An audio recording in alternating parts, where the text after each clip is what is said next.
Hello, horror enthusiasts. Welcome back to the alarming archives. Get ready for a spine-chilling journey as we delve into stories that hit close to home.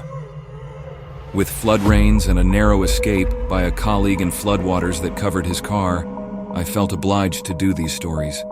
These true tales, carefully curated for your enjoyment, have been tweaked to protect the individual's anonymity. But don't worry, the terror is very much real.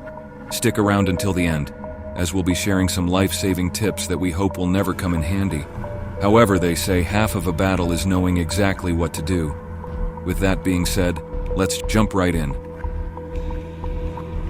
Story 1. Beneath the icy veil, the rhythmic drumming of rain against my car's roof slowly lulled me into a trance as I navigated the winding roads near Eureka. The glow of the dashboard clock read 3 a.m., and the only company on the desolate stretch was the looming darkness and the unseen whispers of the Klamath River beside me. Suddenly, the wheels lost their grip, and my world twisted into chaos. The car plummeted over the edge, and I felt the sickening sensation of free fall before the world around me blurred into darkness. The impact was jarring, water crashing in through shattered glass. Panic surged as I struggled to orient myself in the submerged chaos.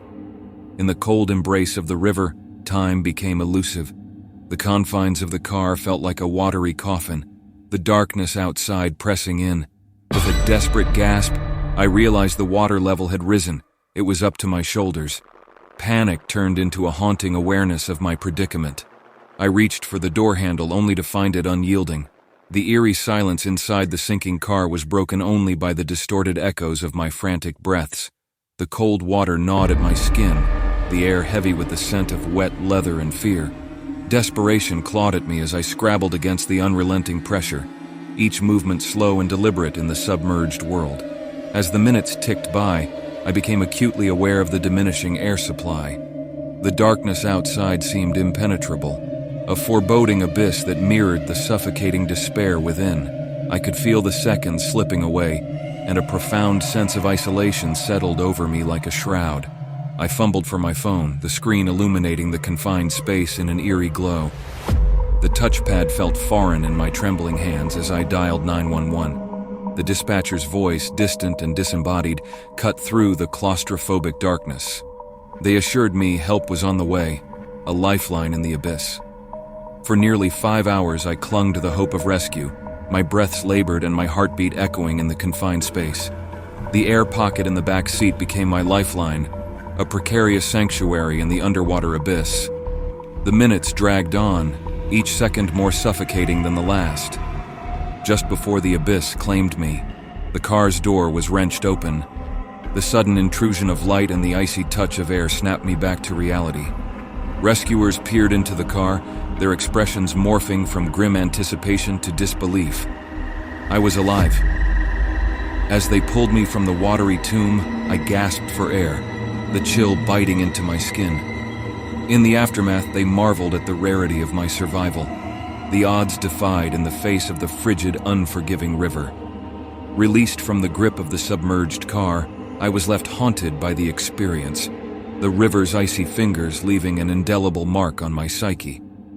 The darkness beneath the water's surface held secrets, and I, the reluctant survivor, was forever changed by the chilling embrace of the Klamath River. Story 2. Drowning Whispers. The rhythmic pattern of rain on my car's roof provided a hypnotic backdrop as I drove across the Chesapeake Bay Bridge. The clock on the dashboard read 8:30 p.m., and my destination was Philadelphia to visit friends and relatives.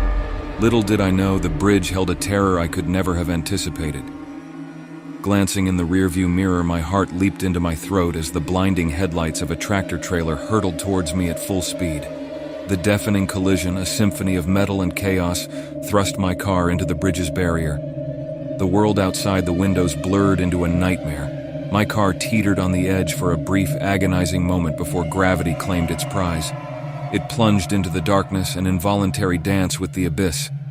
The windshield shattered, and the Chesapeake Bay embraced my car in its frigid, unforgiving waters. Time seemed to unravel as the car transformed into a sinking coffin. Panic clawed at my chest, my breaths quickening in the confined space.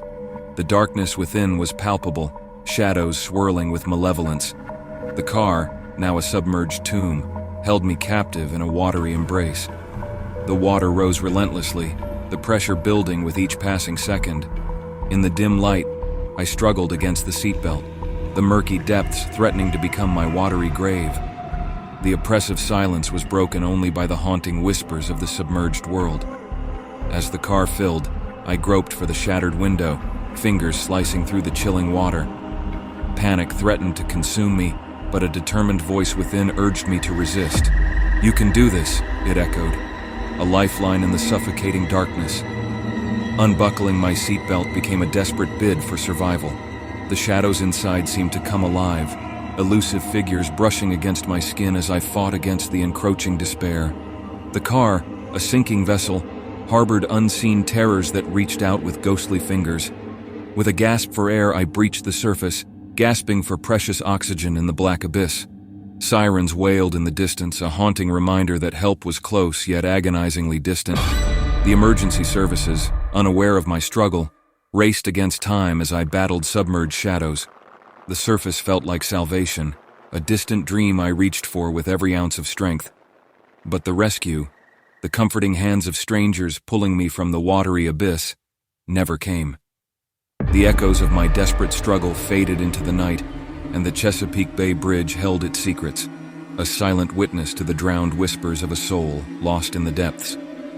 With an adrenaline-fueled surge, I mustered the strength to confront the reality of my situation. The window, a shattered portal to freedom, became my lifeline. Fingers numbed by the cold and panic clawed at the broken shards until they offered a glimpse of the outside world. Through the fragmented opening, I squeezed out of the sinking car. The water's oppressive weight lifted as I propelled myself towards the surface. Gasping for air, I emerged, disoriented and shivering in the frigid night. The bridge loomed above, a stoic guardian unaware of the solitary struggle beneath its towering arches. Alone, I swam towards the distant shore.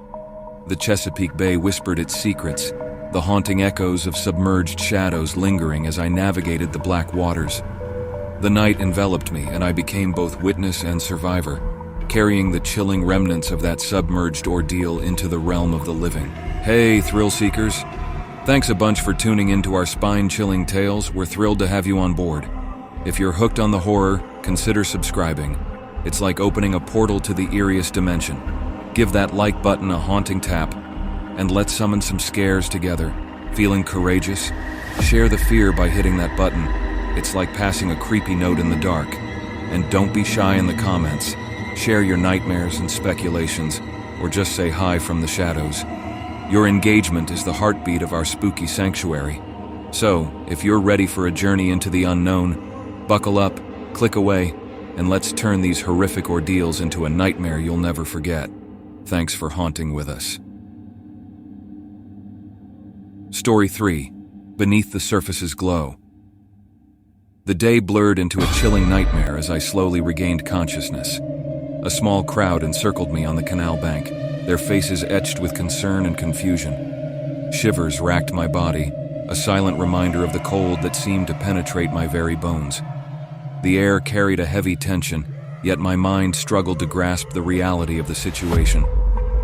My gaze fixated on a sinking white Kia Soul in the canal, but the gravity of the scene eluded me. How terrible, I thought, my mind unable to register that the sinking vessel was, in fact, my own. The cold seeped into my consciousness, a pervasive numbness that masked the urgency of the situation. Amidst the onlookers, a woman emerged, holding a dripping photograph of a man in a cap and gown. Her voice, laden with concern, cut through the ambient murmur. "Is this your son?" The image, saturated and clinging to life, revealed my husband in his high school years. A surreal chill crawled down my spine as I struggled to comprehend the inexplicable. "I thought I was having a dream," I murmured later, attempting to make sense of fragmented memories. The pieces of the puzzle refused to align, and the ordeal remained elusive. The canal's waters, the sinking car, the photograph, they swirled in my mind like fragments of a sinister mosaic. It was a story I couldn't tell. The last coherent memory I clung to was the desire for a sandwich from a nearby Publix. Then darkness descended, and the seizure took control. in the disjointed narrative of my memory, another's recollection intertwined. Shaun Turner, a stranger-turned savior, driving with his 9-year-old son, Timmy. A shout from the back seat pierced the ordinary. "Dad, there's a car floating." Their worlds collided with mine on the canal's edge, a convergence of fates. Turner, a hero cloaked in urgency, shed his pants and plunged into the water. The chilling reality unfolded as he swam to the car's window, revealing an unconscious figure, me still buckled in, sinking into the abyss. The urgency of Turner's actions mirrored the seconds ticking away, an unrelenting countdown to potential doom. "Dad, jump out! Get out!" urged Turner's 14-year-old son, capturing the harrowing scene on video. The headlights succumbed to the water's embrace, and the submerged car became a vessel of impending tragedy. In the watery cocoon, Turner's decisive actions became my lifeline. Through the cracked window, his hand extended, and with the help of another stranger named Adam Gunn, I was freed from the sinking car. The world outside shifted, the car's front end dipped below the surface, and the rescue unfolded in the nick of time. As they carried me to shore, reality began to seep into my consciousness. "You're in an accident. Your car went into the water," Turner explained. But the true gravity of the situation only crystallized later at the hospital. Seizures had always left an enigmatic trail in my life, but this one defied the familiar patterns. No warning, just lights out. My memory, a tapestry woven with surreal images, only picked up when seated along the canal's grassy edge. The photograph of my husband pulled from the canal stood as an eerie testament to the inexplicable. In the hospital, as I met Turner for the first time, gratitude intertwined with disbelief. His swift actions, an embodiment of heroism, had shattered the thin veneer between life and the submerged echoes that lingered beneath the surface. As the unsettling journey unfolded, the echoes of a day teetering on the brink of the unknown resonated. The canal, once a benign waterway, now harbored secrets that whispered of unexpected moments.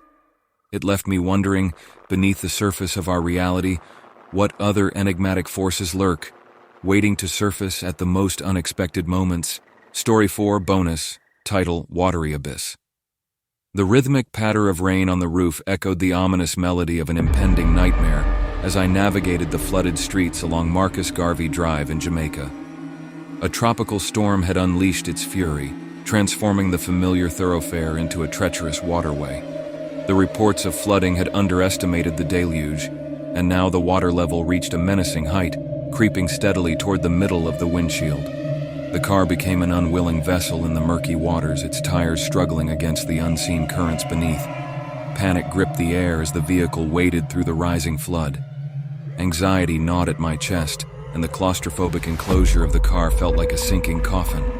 With each passing moment, the water's ascent became more relentless. The windshield wipers fought a losing battle against the sheets of rain, offering a distorted view of the watery abyss ahead. The car's engine protested, a feeble cry in the face of nature's wrath. As the water level inched higher, reason gave way to instinct. I knew I had to abandon the sinking vessel before it became my watery grave. With a deep breath, I unbuckled my seatbelt, the urgency propelling my movements. The door resisted, a stubborn barrier between safety and the impending flood. With a forceful push, the door yielded, and the floodwaters rushed in, a chilling embrace that quickly swallowed the interior. The world outside the car became a chaotic mosaic of rain and darkness. The decision to abandon the sinking car left behind a treasure trove of valuables, including my laptop and irreplaceable belongings. However, in that crucial moment, the only currency that mattered was life. As I swam to the surface, the raindrops mingled with the floodwaters, creating a disorienting dance. The once familiar surroundings became alien, and the city's landmarks blurred into indistinct shapes. The current tugged at my body, a reminder of the powerful forces at play.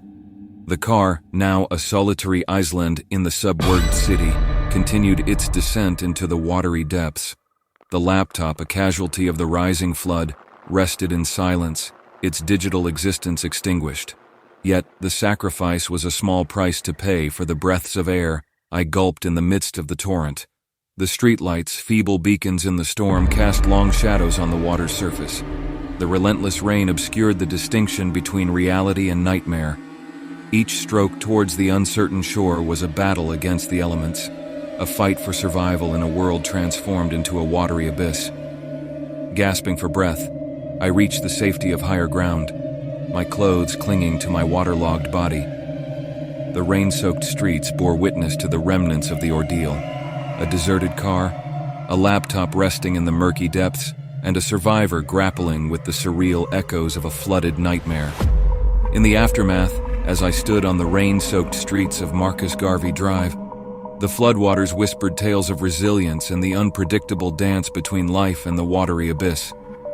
The laptop, a silent witness to the storm's fury, became a sacrifice to the relentless forces that reshaped the city into a haunting tableau of survival.